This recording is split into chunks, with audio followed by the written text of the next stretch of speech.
Welcome to the Deep Dive. We're diving into Echoes of Carelessness, A Tale of Ham's Legacy, an ebook you sent our way.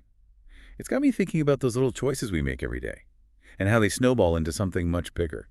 Yeah, that's exactly what Eliojo Abu, the author, seems to be getting at. It's interesting how he takes a story from the Bible, the story of Ham and Noah, and makes it relevant to our lives today. Okay, so for those listening, the book starts with Ham. No, might not see the full extent of the ways it creates, but they're there. I think that's what makes this ebook so powerful. It's not just about the stories themselves, it's about the questions that those stories raise in our own minds. And those questions linger, don't they? Abu ends the book by asking, what stories will our actions tell about us? For those listening, think about that for a second. It's like he's challenging us to become the authors of our own lives, to consciously choose the narratives we want to leave behind. Like that idea of legacy, but on a personal level.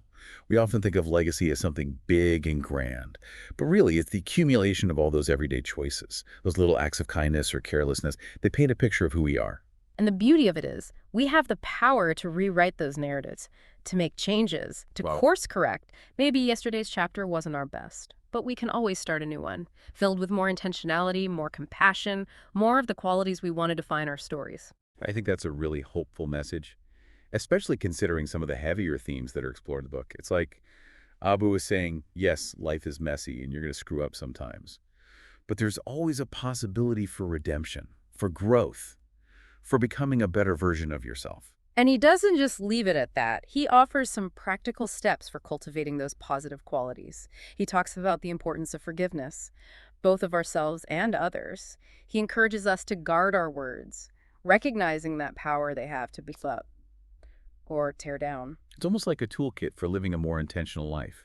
He's not just telling us what to do, he's giving us the tools to actually implement those changes in our own lives. And that's what makes this book so valuable, I think. It's not just a collection of stories. It's a guide, a companion on that journey of becoming more aware, more compassionate, more connected to the world around us. So for those of you listening, if you're looking for a book that will challenge you, inspire you, and maybe even prompt you to make some positive changes in your life, I highly recommend checking out Echoes of Carelessness.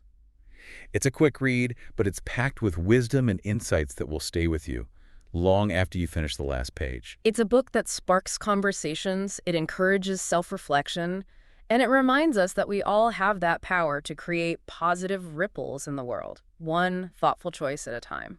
Well said.